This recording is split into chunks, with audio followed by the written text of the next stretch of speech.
Assalamu alaikum. My name is Nurul Shahid, and today with us we have Syed M.Jaffery, HR WorldCall. And thank you so much, sir, for joining us. Please introduce yourself. Uh, Syed M.Jaffery from WorldCall Telecom, and I'm looking after HR affairs in the company and procurement as well. Okay. So let's begin with the question answers. What Sure. are the main responsibilities of an HR in this company? Every HR in every company can divide its functions into four. Uh, Primarily, they're doing the recruitment and selection, and after that, you have got compensation and benefit. The order can be different, but that's how it is. Recruitment and selection, compensation and benefits, performance measurement and management, and the fourth one is training and development. Now, these could be considered old terminologies. With the evolution of time, some new terms have come in, but the concepts and the functions remain to be the same. Okay. So how do you handle employee performance evaluation? We go by, we have everything is computerized, is online. Okay. We have gone beyond the paperwork and it's online. So we divide it into performance and competencies. There are two divisions in there. And you set a percentage called for the KPIs, key performance indicators. And those becomes that becomes your measuring scale against a task. Now, tasks are driven from the job description. A person, when you hire a person, you assign a job description to that him or her, and at the beginning of the year, you assign KPIs against those jobs, those tasks, and you assign a percentage to that. So that's how you get the performance at the end of the year. So that is your work performance and your competency levels. I mean, how good you are in managing people, teamwork, and punctuality. These things matter, being an employee.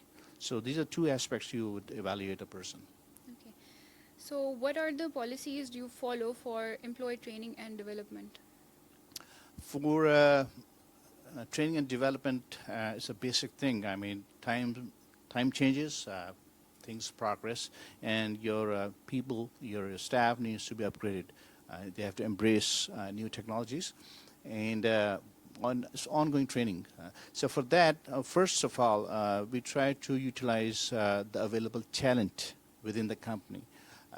Let's say if someone is in finance and they're good at Excel and statistics, so they can train a person in some other division, for example, operations division. They can train someone. So we try to take advantage of that in-house skills, and so they can transfer those skills to them. Then, if you can't find a person of that skill set, then you hire companies to provide those kind of services. Okay.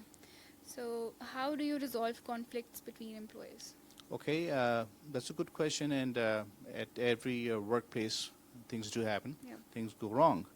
And so before we are hiring, when we are we're going to the first step of the HR, which is the recruitment and selection. Recruitment is that you hire, you identify a bunch of people against a position, and then you select from them. So when you're going through the process, you're looking for certain skills. If that person can fit into the culture of the company. If that goes well, if there's no deviation from that, then you, in first place, you should be having the least amount of the problems like what you said. Now, if still something happens, goes wrong, and there's a possibility humans are not machines, so there is a variance, right? So if then those things happen, we have to, we means HR has to indulge and work with the department they belong to and try to resolve it and make the way forward smoother for them. Okay. So what are the company's rules about promotion and career growth? Now, career growth evolves from the performance management. If a person has spent a year in the company, you evolve, try to see how she or he is performing. And then you see if that person has the potential.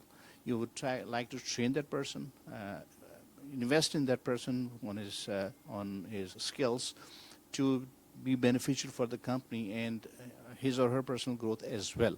So we can provide them some training, again, in-house or external, have them do some, take up some courses, and be consistent with the, or you can stay abreast with the environment they're working in. Okay. So how do you handle employee feedback or complaints? Well, you have to address that, and we have these kind of recreational events during the year. Every year we do that and let the staff socialize, and you give them the friendly environment so they can speak their heart. And so that's how things come out. I mean, we don't have a complaint box or things like that, but those are good social events in which the employees can speak about themselves. Okay. Yeah. So the next question is, what is the strategy for employee retention?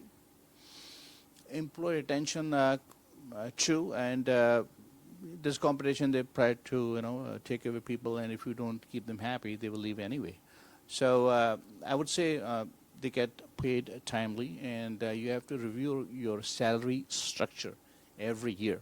Now our growth is now towards IT more than in telecom area, and you must be aware this is quite a competitive ground to work in. So you have to watch out what's happening in the market, and how you can keep your employees happy and retain them and use them the best of their abilities. Yeah. Okay. So how do you support the overall goals of the company as an HR? The whole idea, I mean, people working their JDs, and there are divisions in every workplace, like majorly I would say technology, finance, operations, audit. So these are 4 functions, and every function has a goal, and those goals together work towards the goal of the company. So every company has a mission statement, and every company has a vision. So it's a short-term thing, the mission why you are into business. So those goals which are set by the individual functions of the company, they have to be redefined, improved, and with the direction of the company. So once you do the performance measurement, those are based upon the goal of that function, which is again clubbed into the overall vision of the company. Okay. So now coming to some artificial intelligence questions. Sure. How is AI currently being used in your HR processes, and what benefits has it brought? Okay, AI it is definitely a very supportive tool. I mean, it can ease off the repetitive tasks. So there's an application which is still under evolution within our umbrella company, which is a global tech corporation.